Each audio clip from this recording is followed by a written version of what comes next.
Je voudrais parler ce matin de l'onction de la destinée. L'héritage de la destinée. Alors, vous savez que la destinée est différente du destin. La destinée, c'est le plan que Dieu a prévu pour chacun d'entre nous. Et qui est censé s'accomplir avec notre apport. C'est-à-dire, pour que cela s'accomplisse, il faut que moi je participe à l'aboutissement, à l'accomplissement de ce que Dieu a programmé pour nous. Comme un peu j'entendais le pasteur qui parlait ce matin. Ça veut dire que si Dieu a dit que je te bénirai toute ta vie, c'est-à-dire toi tu dois rentrer dans ce plan-là. Tu dois tout faire pour participer à cette bénédiction. Or, le destin, c'est autre chose. Le destin est une série, une succession d'événements malheureux qui nous arrivent contre notre propre volonté, c'est-à-dire dont on n'a pas le contrôle. Ça, c'est le destin. Alléluia. Vous avez par exemple, dans votre famille, vous avez des pertes. Des gens, constamment, ça c'est le destin.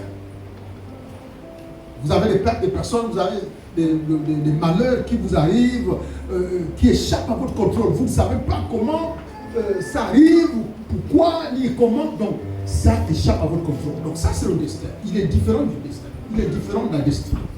La destinée, c'est ce qui se résume dans Jérémie 29, 11, qui dit « Je connais les projets que j'ai formés pour vous, projets de paix et non de malheur, afin de vous donner un avenir et d'espérance. » Voilà la destinée. C'est quelque chose que Dieu a programmé pour chacun d'entre nous et qui est censé se réaliser, s'accomplir avec l'apport de chacun. Alléluia. Et ce matin, je voudrais parler de l'héritage de la destinée. L'héritage de la destinée. Je voudrais que quelqu'un pour lire Éphésiens chapitre 2 pour ajouter à Jérémie chapitre 29, le verset 11.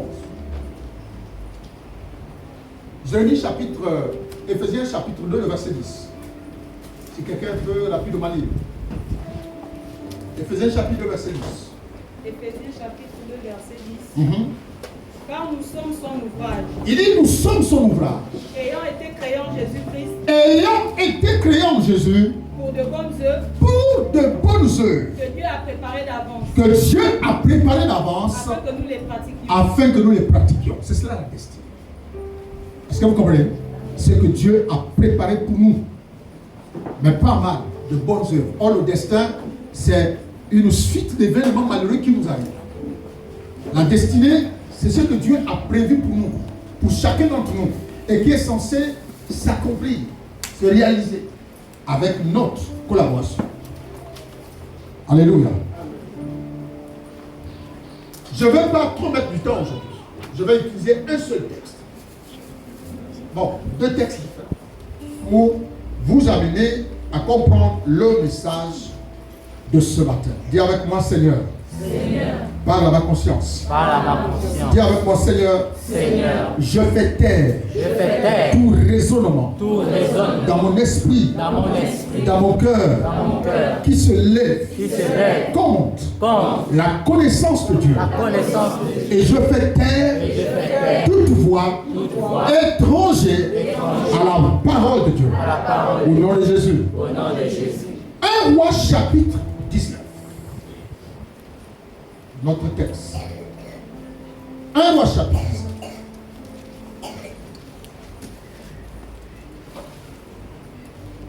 Un Roi chapitre 19.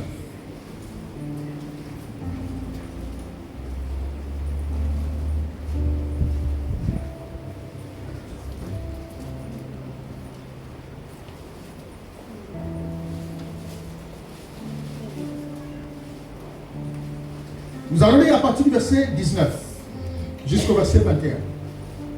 1 Roi chapitre 19, verset 19 à 21. Alors voici ce qu'il dit.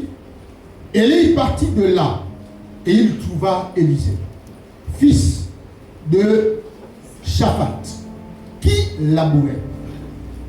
Il y avait devant lui 12 paires de bœufs et il était avec la 12e. Élie s'approcha de lui et il jeta sur lui son manteau. 20. Élisée, quittant ses bœufs, courut après Élie et dit, laisse-moi embrasser mon père et ma mère, et je te suivrai. Et lui répondit, va et reviens, car pense à ce que je t'ai fait. 21. Après s'être éloigné d'Élie, il revint prendre une paire de bœufs qu'il offrit en sacrifice. Avec l'attelage des bœufs, il fit cuire leur chair et la donna à manger au peuple. Puis il se leva, suivit Élie et fut à son service. Est-ce qu'on peut dire amen? Amen. L'héritage de la destinée. Dis à ton frère, l'héritage de la destinée. La Bible dit qu'Élie était en train de marcher. Et pendant qu'il passait, il a vu Élisée. Lorsqu'il voit Élisée, la Bible dit, il prend son manteau, il le jette sur Élisée. Et continue.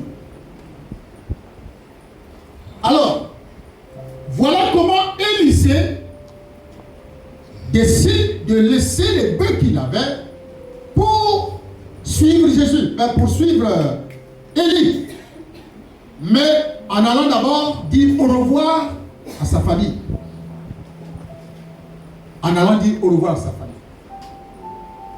Alors, je veux d'abord commencer à prêcher dans ce premier contexte, avant d'aller dans le deuxième. Bien-aimé, Élisée était, on ne va pas dire, à la fin de sa carrière. On ne peut pas dire ça comme ça parce que c'est Dieu qui détient les carrières des hommes maximum.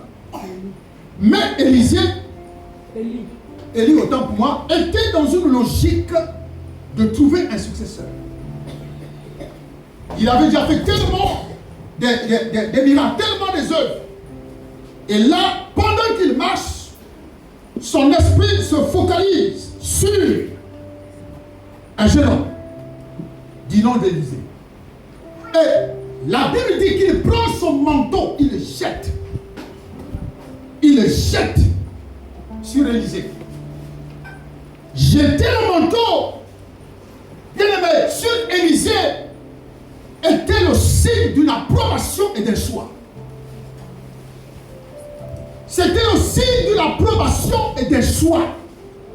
Élie vient de choisir quelqu'un. Élie vient de choisir un jeune prophète qui va être à son école. Bien aimé, la Bible déclare que Élisée, je vais relire ça, le verset. Élisée quittant ses bœufs, courut après Élie et dit, laisse-moi embrasser mon père et ma mère et je te suivrai. La Bible déclare que Élisée a dit à Élie, laisse-moi aller embrasser mon père et ma mère et je te suivrai. Ça veut dire quoi? Élisée a mesuré l'ampleur spirituelle. Élisée a mesuré la grâce qui venait de tomber sur lui, d'être choisi, de recevoir le manteau des noms de Dieu. Et le manteau des noms de Dieu, c'est un choix qu'il porte. Mais là, ça ne fait pas de lui encore une héritier. Il a décidé de tout abandonner. Il a décidé de tout abandonner. Il a dit, je m'en vais dire au revoir à mes parents et je vais te suivre. Alléluia. Amen. Regardez la réaction de lui. Il dit quoi? Il dit, le verset 20, la dernière phrase, il dit, va et reviens, car pense à ce que je t'ai fait. Qu'est-ce qu'il avait fait d'extraordinaire à Élisée? Si ce n'est jeter son manteau sur lui, si ce n'est le choisir. Il y a des gens qui ne mesurent pas la grâce qu'ils ont d'être choisis. Ils ne mesurent pas cela. Pour eux, c'est normal. Pour eux, c'est en tout cas, si je ne choisis pas, je m'en fous. Frère, la Bible déclare que Élisée s'est empressé de dire que je veux suivre, je vais te suivre. Je vais abandonner. Il est labouré. Il avait une paire de bœufs. De 12 bœufs. Je crois une paire de 12 bœufs. Hein? Une paire de... Hein? Attendez que je ne veux pas... Il était avec la 12e. Voilà. Donc il avait 12.